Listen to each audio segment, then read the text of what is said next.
என் தாய் என்னிடத்தில் நான் 13 வயதில் இருந்த பொழுது சொன்ன ஒரு சிந்தனையை நான் சொல்றேன். நம்பிக்கைனா என்ன? இறை நம்பிக்கை எப்படி இருக்கணும்? எனக்கு தெரியாது. இந்து மதம் இதை எப்படி சொல்கிறது, கிறிஸ்துவ மதம் இதை எப்படி சொல்கிறதுல எனக்கு அந்த வயதில் தெரியாது. ஆனால் ஞானம் வருகின்ற பொழுது எல்லாம் ஒன்று என்று தெரியக்கூடிய அந்த நிலை வருது இல்ல, அந்த நிலை வந்ததற்கு பிறகுதான் நான் இதை பகிர்கிறேன். ஒரு ஊர்ல ஒரு பெரியவர் இருந்தாராம். அந்த பெரியவருக்கு என்ன வேலைன்னா, போய் இறை செய்திகளை அடுத்தவர்களுக்கு சொல்றது. நல்லா இருங்க, நல்லா இருங்க, இப்படி இருங்க, ஒழுக்கமா இருங்க, தெய்வ நம்பிக்கையோடு இருங்கன்னு சொல்றதுதான் வேலை. 40-45 வருஷம் அவர் அந்த வேலையை செய்கிறார்.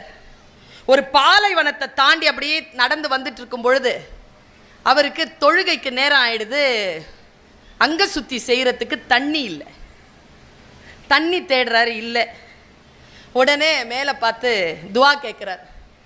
ஒரு கிணத்தை காட்ட மாட்டியா அப்படின்னு போய் உக்காந்து, சரி சாப்பிட்றலாம், கிணறு தெரியலை. அப்படி பார்க்கும்போது கிணறு தெரியுது. நேராக போய் கீழே பார்த்தா தண்ணி துணுண்டு இருக்கு. உடனே என்ன பண்ணுறா, தன்னுடைய ட்ரெஸ் எல்லாம் அப்படியே போட்டு வழித்து எல்லாத்தையும் இது பண்ணி உள்ளே இந்த எடுத்து கொஞ்சம் தண்ணி வருது, அதை புழிஞ்சி சேந்தி ஒது பண்ணிக்கிறாரு, குடிச்சிக்கிறாரு, சிரம பரிகாரம் எல்லாம் செய்து கொள்கிறார். தொழுகிறார், தொழுது முடிச்சு சாப்பிட்றாரு. சாப்பிட்டு கொஞ்சம் இப்படி ஆஸ்வாசமாக படுத்துட்டு இருக்கும்பொழுது ஒரு சலசலப்பு கேட்குது. இப்போ தான் கிளைமேக்ஸ். ஏன் நல்லா கதை சொல்லும். நான் சொல்லுவேன், கிழிந்த பாய்களில் என்னை படுக்க வைத்து கொண்டு பறக்கும் கம்பளங்களை பற்றி கதை சொல்லுவாள் என் அம்மா. பவா சார் சொல்லுவார் இதை ரொம்ப அழகா. கிழிந்த பாயில் என்னை படுக்க வைத்துக் கொண்டு பறக்கும் கம்பளங்களை பற்றி கதை சொல்வாள் என் அம்மா. என் அம்மாவின் கதைகளில் கிழிந்த பாய்கள் வந்ததே இல்லை. ரகசியம் சொல்லவா? அதனால் தான் நான் இன்று பறக்கும் கம்பளங்களில் இருக்கிறேன். தான் ரகசியமே. எங்கள் அம்மா சாதாரணமான ஆள் இல்லை. எங்கள் அம்மாவை புகழறதில்லை. உங்கள் வீட்லேயும் அதே அம்மா தான் இருக்குது. எனக்கு சொல்கிற மாதிரி தான் அதுவும் சொல்லுது. எனக்கு புரிகிற மாதிரி சில பேருக்கு புரிகிறதில்லை. அவர்களெல்லாம் அரசமரம், நான் போதி மரம். எங்கள் அம்மா சொல்லுவாங்க, நான் நிறைய முறை சொல்லியிருக்கேன். எங்கள் அம்மா சொல்லுவாங்க, எந்த ஊருக்கு போனாலும் கடலில் மட்டும் கால் நனைச்சிரு சுல்தானாம்பாங்க. நான் கேட்டிருக்கேன் ஒரு நாள்.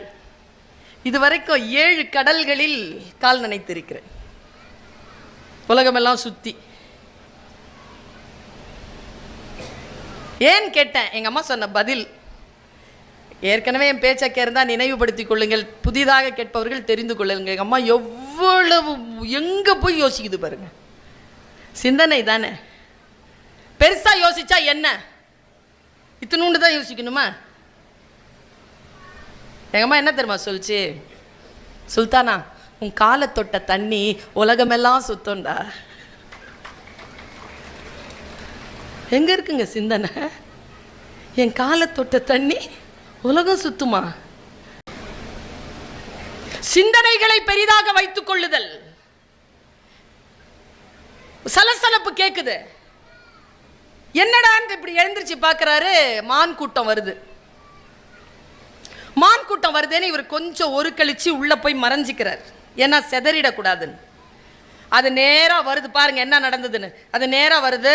கிணத்தை உள்ளே பார்க்குது, மேலே பார்க்குது. சொல்லுன்னு தண்ணி மேலே வந்துருச்சான். கொஞ்சம் மெட்டாஃபிசிக்ஸ் தான், கொஞ்சம் சூப்பர் நேச்சுரல் தான். சொல்லுன்னு தண்ணி மேலே வந்துச்சா, அந்த தலைவன் குடிக்க எல்லாரும் வந்து குடிச்சிக்கிறாங்க. எல்லா மானும் குடிக்குது. குடிச்சிட்டு போயிடுது. இந்த கஞ்சல் அரிசி இவர் பேர். இவருக்கு பயங்கர கோபம் அல்லா மேலே. நேராக சல்லா துணி போட்டு அல்லாவை போட்டு பார்த்து கேட்குறாரு, 45 வருஷமா உனக்காக சேவை செய்கிறேன், தண்ணி கொடுக்கல 8 மணி நேரமா, காட்டினா இத்தினூண்டு காட்டினேன், என் தாவு தீர்ந்து போச்சு இவ்வளோ தண்ணி எடுத்து குடிக்கிறதுக்கு, அந்த மான் உனக்கு என்ன அப்படி சேவை செஞ்சதுன்னு உடனே நீ அப்படி சாங்ஷன் பண்ண. அசிரீரி வந்ததாம். நீ கேட்டது என்ன? கிணற்றை காட்ட சொன்னாய், காட்டினேன். அது குடிக்க தண்ணீர் கேட்டது, கொடுத்தேன். உனக்கு எது வேண்டும் என்பதில் தெளிவாக இரு, அதை தெளிவாக கேள்.